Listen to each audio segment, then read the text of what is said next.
Hello, this is Philip coming to you from rainy Hanoi, Vietnam. Drizzling Hanoi, Vietnam. Look like the rain has stopped. So the NFL releases their schedule in May. My channel wasn't around since May. My channel has been around for a week, so subscribe. But when the schedule comes out, thousands and thousands and thousands and thousands of people try to predict either their team's record or a team's record, which is crazy to me because you have no idea who's going to make it to the opening day. You don't know what team's going to be healthy opening day. You don't know what team's going to be decimated by injuries through the year. So I think it's a silly practice, but this won't be the first silly practice I've embarked on. So I'm going to try my hand at it. Hopefully you don't think I'm just a big homer. I think I did it pretty fair. I think I did it pretty fair, but it's not what I think. It's what you guys think. So opening day, Dallas Cowboys, bitter rivals, of course, obviously. Banner night. I think the Cowboys they get the lead early. Eagles. I don't think it's a Super Bowl hangover because Jalen Hurts and the crew look pretty focused from the interviews I've seen them do in training camp. So I don't think it's a Super Bowl hangover. I think just Dallas comes out strong. Micah Parsons and his squad wants to back up the talk that they've been talking a lot for the summer or ever since the Super Bowl actually. But I think the Eagles go 1-0. Week 2, Kansas City Chiefs, the team that the Eagles actually defeated in Super Bowl 59. I don't know if Mahomes is the darling of the league because when AJ Brown got that offensive pass interference call early in the first quarter, I was like, oh, here we go with the stuff. But they called it pretty even. The Eagles beat them pretty bad. Go Eagles! And the rest was history. But I think Kansas City, they get the revenge, and the Eagles will be 1-1. I'm going to try this with minimal stammering, so bear with me. Week 3, LA Rams come to town, another great team. Stafford and the gang, they come to town. I think the game's in Philadelphia, so I think the Eagles hold on. Close game, but I think the Eagles win. Week 4 at Tampa, loss, period. We can't beat Tampa. I'm okay with that fact. I'm comfortable with that fact. I reside at that fact. Either they blow us out or it's a low scoring game, playoffs, regular season. They just have our number, and any Eagles fan would tell you that they're not looking for a game in Tampa. I mean, you break trends, but I don't think it's this year. But on the bright side, they're 2-2, according to my predictions, and 2-2 is what they were last year, so something to think about. Week 5, the Denver Broncos come to town. Upcoming team. Bo Nix, I like him. They got one of the best corners in the league. Peyton, he's a good coach. I imagine he's a Super Bowl winning coach.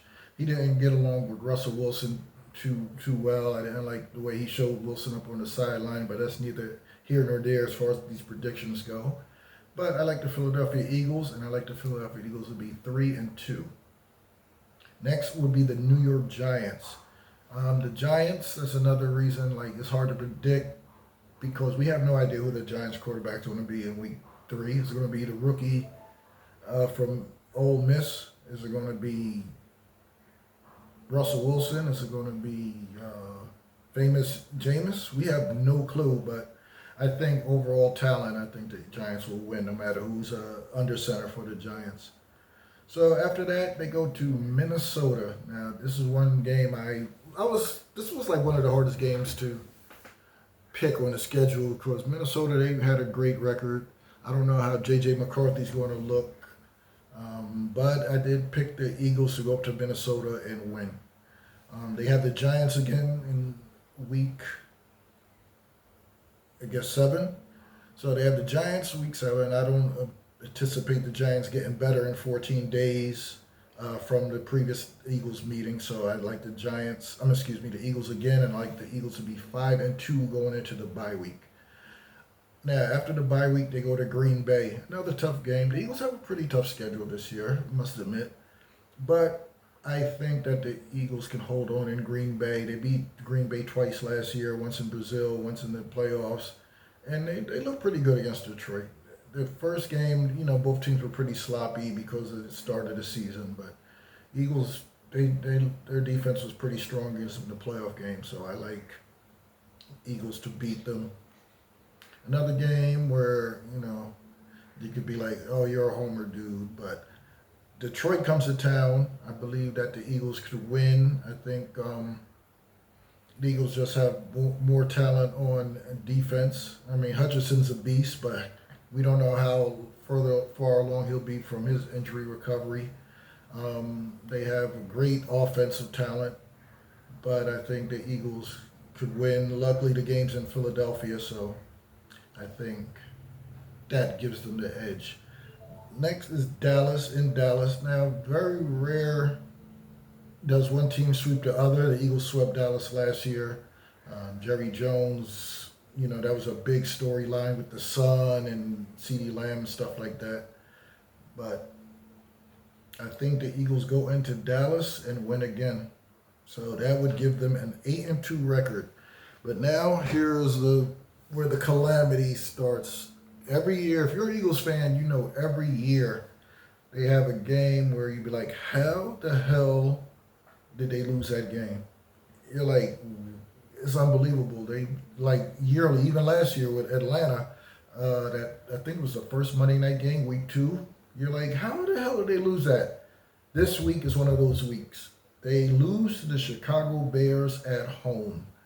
It's a low-scoring game, probably, most likely. I don't think the Bears will beat them 40-38. But I think it's a low-scoring game, and the Bears just win on some lucky stuff at the end to make the Eagles 8-3.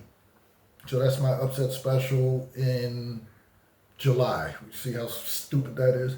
So next week, they go to the Chargers. Now, this is a game where I think Cam Newton wrote a check for Justin Herbert that the Eagles defense will cash, because they're hearing that Herbert is this and that over Hurts. And, Hurts is a professional, obviously. And he looks like the type that doesn't feed into that mess. But I think that's definitely bulletin board material for some other teams. They're going to be like, okay, we'll see who's better today. I think Cam Newton got him an ass whooping that it's not his fault. It's not. After that, that'll make the Eagles 10-3, looking good.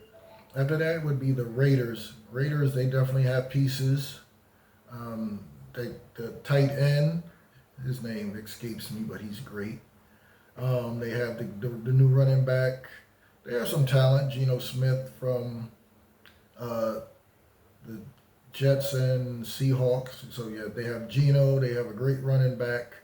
He's a rookie, but he looks like he's definitely on his way to be a great running back. And they have the tight end, whose name escaped me, which I don't understand why, because I had him in fantasy and he killed for me every week. But maybe by the time the video is over, I'll remember his name. So apologies to Raider Nation. Sorry, I forgot his name, but he's great. So after the Raiders game, which would make them 11-3, they have Washington. I think they beat Washington. It's at Washington. But last year, of course, is history, turning the page. But the Eagles, they were in command of that game. No pun intended. They were in command of that game until Hurts got hurt. No pun intended. And then the Eagles lost that game. I think Washington scored with 10 seconds left, if memory serves. That's the game that GJ got kicked out for no reason. But I think Washington wins that game. Eagles win that game, and that makes them 12-3, looking good. Week 17, they go to Buffalo. Week 17 in Buffalo, even the biggest Eagles fan would give Buffalo the edge in that game. Can the Eagles win? Of course, we're world champs. Of course we could win. Will they? We don't know. End of the season, Buffalo, they may need that game more than the Eagles. I've seen Buffalo beat up on some team pretty badly out in Buffalo, so I'm comfortable with giving the Eagles a loss that game to make them 12-4. Last game of the year, they are home against Washington. I'm going to give Washington the victory. Looking at it now, obviously months from now, but this is what we do when we predict records in July. I think that Washington will need that game more than the Eagles. The Eagles, they can have whatever position at 12-4. They can have whatever they have locked up, whether it's the division, because I think Washington is going to lose more than 4 games. Plus, the Eagles have the tiebreaker if my prediction is right. Cowboys and Giants, they're not going to go for the division.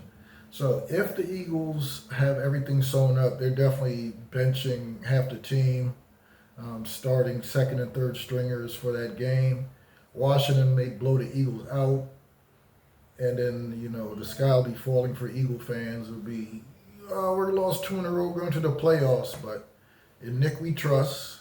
I feel that Philadelphia Eagles will finish 12-5, and who knows if they'll repeat. It'll be nice, but 3 appearances in 7 years, 2 victories in 7 years. As an Eagles fan for more than 45 years, that's can't ask for much more. Can't ask for much more. Luckily, the Eagles look strong again this year, hence the 12-5 prediction. And we'll see. Come back to this video in early January to tell me how smart I am. Thank you, and I will be seeing you soon.